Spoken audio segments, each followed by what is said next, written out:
Okay, let's talk about the tight ends.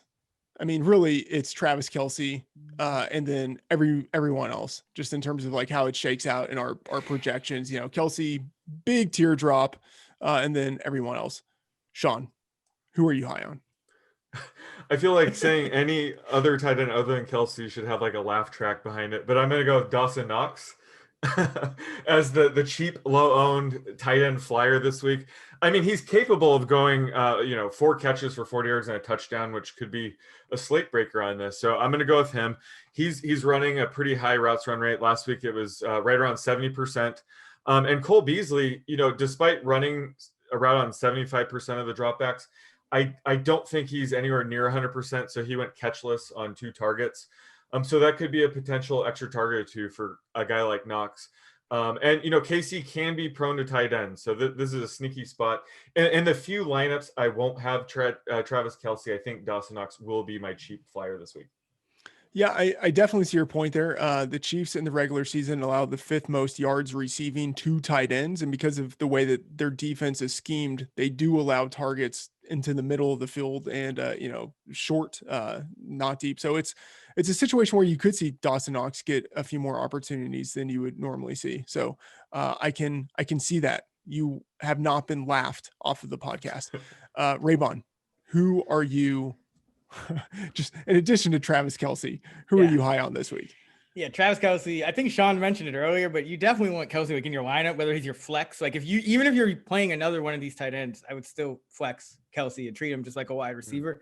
But for this show, I do like the Knox call because I think if Buffalo has a high volume, we have to kind of adjust for that. Like their volume could greatly exceed even our like most extreme median projections for Buffalo in this game. So do like the Knox call, but also I like Robert Tonyan in this spot. Tampa Bay is number 25 in DVOA against the tight end position. We're still talking about Aaron Rodgers here, still expect him to have success. And Green Bay, when they do get in the red zone, especially within the 5-yard line, most teams run the ball. Green Bay throws the ball at a high rate. Tampa Bay is really good at run defense. So this could be one where Tanyan's touchdown replaces a touchdown that may have normally gone to a guy like Aaron Jones or AJ Dillon, even if he's healthy. So I do like Robert Tonyan in this spot against this number 25 ranked Tampa Bay defense. Okay, I'm going to be real original and say that I like Travis Kelsey. Boom, done. Okay, let's move on to the players. We know. I mean, I'm looking at like Raybon. I get your point about Tanyan. Sean, I get your point about Knox.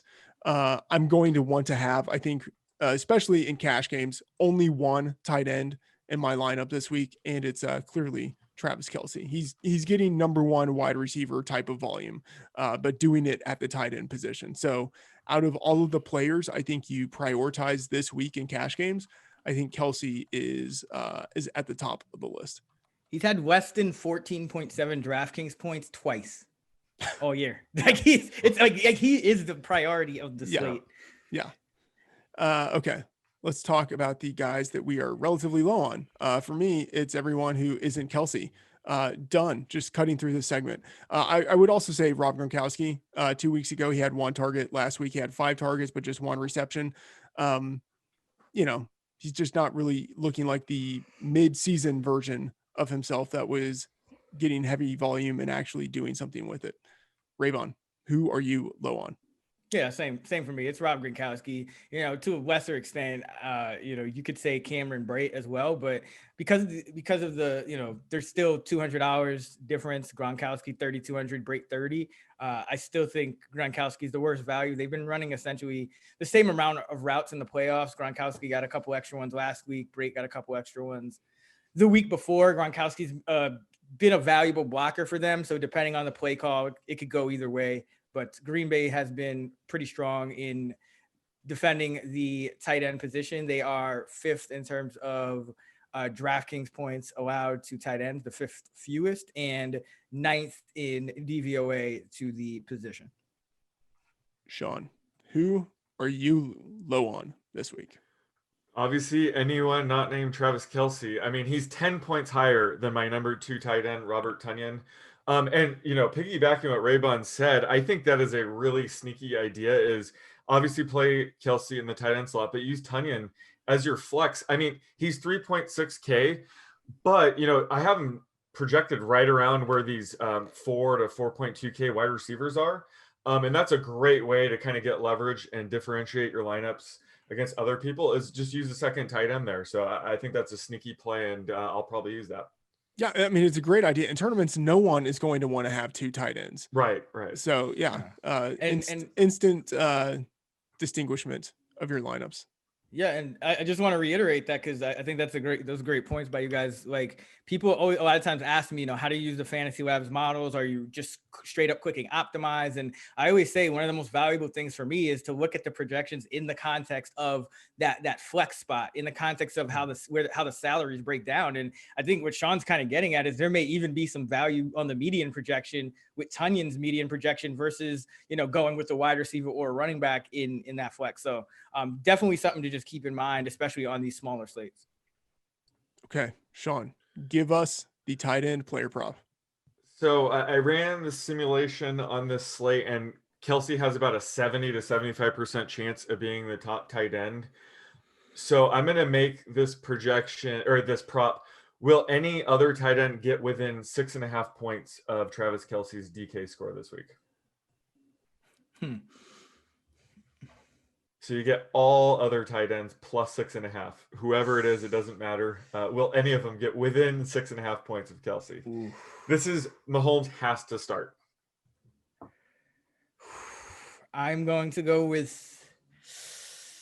Ooh, that's tough. I will go with no, because even though I think like the math probably says it's probably close, I'm guessing by your prop, but they're just like, there's such a potential for a Kelsey monster game that, and I don't, all of these other guys, I see them kind of hitting their medians, maybe Tunyon a little over, but like Tunyon could have a touchdown, get his normal yardage, and just because DraftKings also gives you the 100-point yard bonus, which I don't think Tunyon will get, I think that gives Kelsey a little extra boost. So yeah, I'm gonna go with no. Yeah, I'm going to go with no. This feels like the situation of a giant fighting multiple children. And the question is like, will one of these children be able to injure the giant before they all get killed?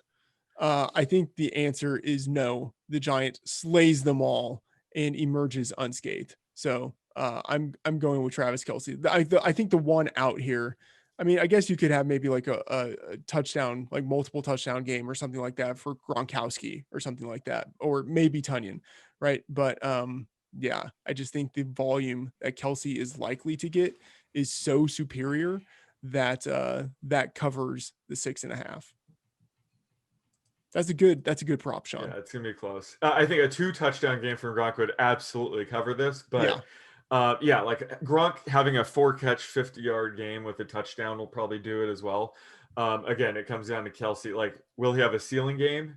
Then yeah, obviously this isn't close, but I think 6.5. I think it's gonna be pretty close.